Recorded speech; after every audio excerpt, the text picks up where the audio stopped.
Well, today we're going to talk about some big news that happened with one of my companies a few days ago, and yeah, it could be a game changer. It could be a game changer in my portfolio. It could see a position go, if it is to develop any more than what it already is, about them being acquired by another company. So we'll go through this. We'll go through what my thoughts are with the offer to acquire them and where it would leave my portfolio if it was to happen, and what I kind of see as a fair offer in general. So if you could smash the like button, if you're new, subscribe. If you do enjoy the Patreon, link is in the description. The other day, I believe it was yesterday, we put so we do 2 exclusive videos a week up there, and one of them was this, and we talked about doing a buying checklist, what to check for when you're buying a company. And yeah, there's 2 exclusive videos a week, as well as the Discord. There's over, I think, 650 members on there right now, which is pretty good, and a bunch of other stuff like buy and sell alerts, what I'm looking to buy, what I'm looking to sell, and some other things. So if you do want to join that, link is in the description. And if you do want to start investing, there's some links to some brokers in the description, like Stake, like Free Trade. You join through there, you get a free share, and also some other brokers like Giro and eToro, which is definitely getting a lot of attraction at the moment. So if you want to get investing, some links down there for you. But anyway, we're going to get on today's video and talking about this news that this company could be getting acquired. So the first time I actually covered this company was this, which kind of gives it away, which is Turtle Beach, ticker symbol here. And I first started covering this in November the 18th, 2020. So this is not really even a year ago. It's only about half a year, just over half a year.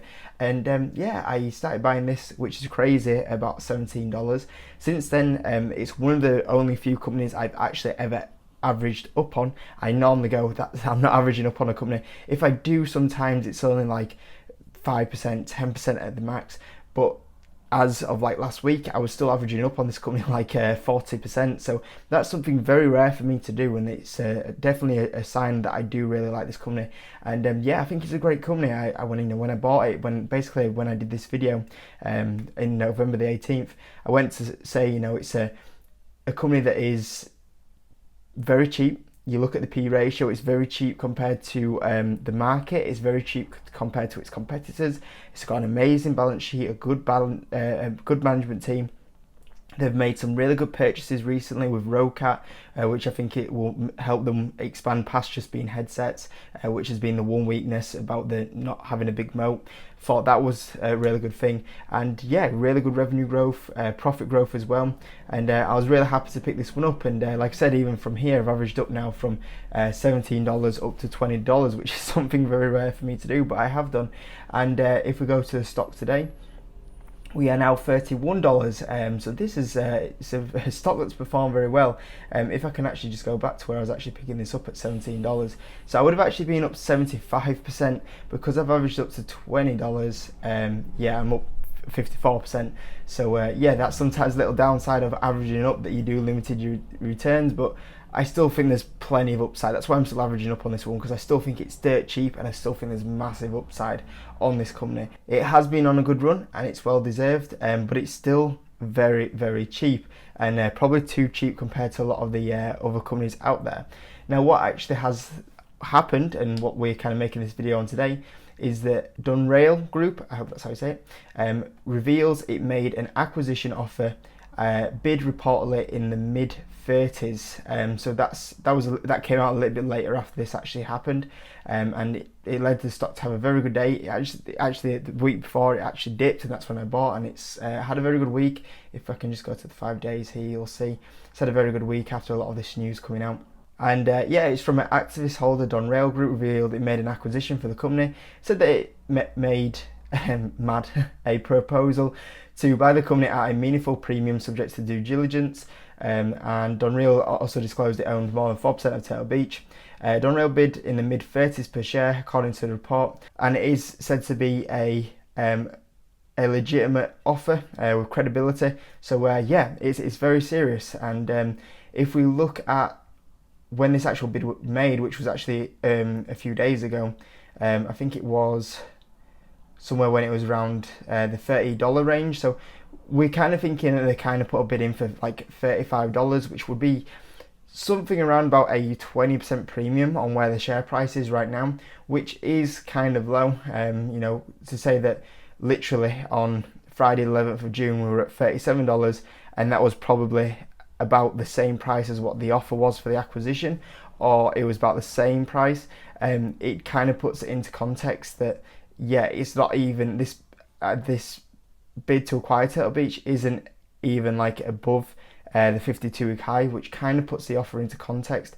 There was another thing that came out a little bit later on, which was it came out that the bidder Donrail prepared to go nuclear on to buy and acquire this company, and it said that Donrail's offer was described as first bid that was fully financed according to CTFN report, which cited a person familiar. So it seems like they could potentially come back in with another offer. We'll see what happens. Normally, as anything, you guys will probably know this, is that you never accept the first offer. That's just generally how it doesn't work. So yeah, to have a first offer around about the $35 mark isn't too bad. So my kind of thoughts really about this whole situation is that I think the first offer that they made, which is reportedly to be around the $35 mark, give or take, in my opinion, is still way too low for this company. Like I said, if we go on the 52-week highs, it's currently $38. So I think that their actual offer will be like around or below the 52-week highs, which is just not enough for this sort of company. And they said they offered a premium. In my opinion, that is not a premium. I think we need to be talking a lot higher offer to even consider selling this company. So obviously it's the first offer, and obviously like anything in negotiations with business, just if you were buying a house, if you were buying a car, you're never going to accept the first offer, and you're probably going to go back and forth a couple of times. So my kind of thoughts here is that they do need to kind of up their offer to get anywhere interested. In my interested in for Turtle Beach to kind of consider this, in my opinion, you would have to at least be talking $40 to have a serious conversation, because I feel like what I've seen so far is like Turtle Beach didn't really even discuss it too much, like the offer. I think they kind of looked at the offer and went, no, we're not even going to consider that, which I think is fair enough, because I think what they were offering was not high enough. In my opinion, we need to be talking $40 at least to kind of get a conversation going, because in my opinion, let's not be silly. If they pick this up for like a $40 per share, this is still really dirt cheap. They're buying a great company at really cheap prices, and as a shareholder, I think I can wait for a little bit, and eventually it will get to $40. So it needs to be something, in my opinion, that's a little bit tempting. So I think like $40 is at least where we get talking. In my opinion, realistically, if this company wasn't so like beaten down, because it is a bit of a disrespected stock. You look at the likes of Logitech, you look at even like Corsair, for example. This company could easily be like a $50, $60 stock, and if they offered $50 or $60, then I'd be like, okay, fair enough, let's take it. For me to consider it, I would, as a shareholder, I would still think this is dirt cheap. But personally, for me, I would say $45 is where I would be happy for them to sell Turtle Beach. $45 would be pretty good, because if I had a $20 average, that would actually mean, personally for me, I would make over 100% return in this company in like half a year, which would be absolutely great. And it is a bit more of a premium on where the share price is right now. We're talking about a 50% premium, or just below 50%, which is a lot better. Like I said, 40 would be, I would be okay with 40, but there would be a big part of me that went, they still bought that for so cheap. But at 45, I would be actually a happy shareholder if they were to come in with that and take that offer. So that's what I'd be happy with. And the one thing that as well that would be that no one else would have this kind of thing, but this is actually my kind of thought process right now, is that if Turtle Beach actually was to completely, get sold, get acquired, I actually have two gaming companies in my portfolio right now, which is Turtle Beach and Corsair. One of my big things that I want to kind of do in my stock market portfolio over the next 12 months is reduce my positions. I feel like because we've had a lot of buying opportunities over the last kind of, the kind of March 2020, and because we had like the growth stocks fall off a cliff in February or kind of March time 2021, we've had, and the thing is, like I always say, that kind of dip in the stock market will never get recognised as a crash in the stock market, even though you guys that own growth stocks, you will remember that kind of dip. Some of them still haven't even completely recovered since then as well.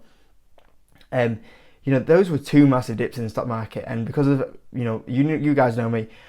When stocks are going up, I think about selling. When stocks are going down, I'm buying, buying, buying, buying, because those are the best times to buy to make money in the long term. And those two opportunities mean I've been buying a lot of stocks very, very quickly. And because we've had two amazing buying opportunities, and let's not forget, like 2019 was a year where there wasn't that many buying opportunities. 2018 was pretty good, but 2019 wasn't amazing. We had a pretty decent year in the stock market. I've been buying a lot recently because I had a lot of cash on the side of it. And because I've been buying, buying, buying, now my portfolio is a little bit unbalanced. And one thing that I want to kind of do this year is to kind of trim down the amount of positions that I currently have. And one that I was considering is that obviously I've got two gaming companies.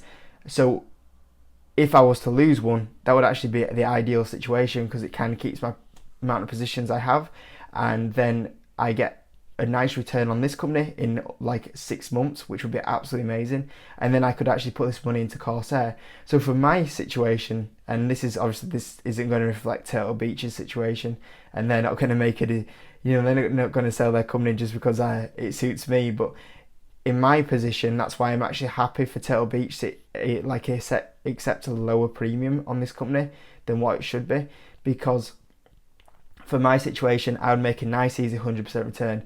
I could then go put that into Corsair, and I also take the amount of positions that I have down, which would be absolutely amazing. So yeah, from my point of view, this actually, Turtle Beach getting acquired would suit me. Don't get me wrong, I still think it's a great company. I would still like to own it. I still think it's dirt cheap what they would pay for it at $40, $45. But for me personally, this would actually suit my portfolio because it would just be a really nice home run, 100%. This is what I always say. Sometimes, I aim for 100% returns in 2 to 5 years, but sometimes if you hit a home run before the 2-year mark, which this could be, it's looking like it could be, then I'm happy. Move on to the next one, and I would. That's what my game plan would be. So yeah, that's ideally the price target that I'm looking for, and that's what I personally would be happy with. And then that's what I'd probably do with the money from there. So yeah, we'll see what happens. It's one to watch over the next coming few weeks and months, because I do feel like if they are serious, which it looks like a serious offer, then there should be at least a second offer that comes in, and we'll see if it's a bit better than the one they offered before, because the one they offered before, like I said, was just definitely way too low. We need to be at least in the $40 range just to get a little bit serious here. So yeah, one to keep an eye on, and let me know if you guys are owning Turtle Beach since I covered it in November. Let me know how much you're up. Let me know what you would be happy as a shareholder to receive for this company, and we'll keep a close eye on it and we'll see what happens. But yeah, I hope you enjoyed this little update on Turtle Beach. We've not covered it for a while. Smash the like button if you're new, subscribe. See you next video.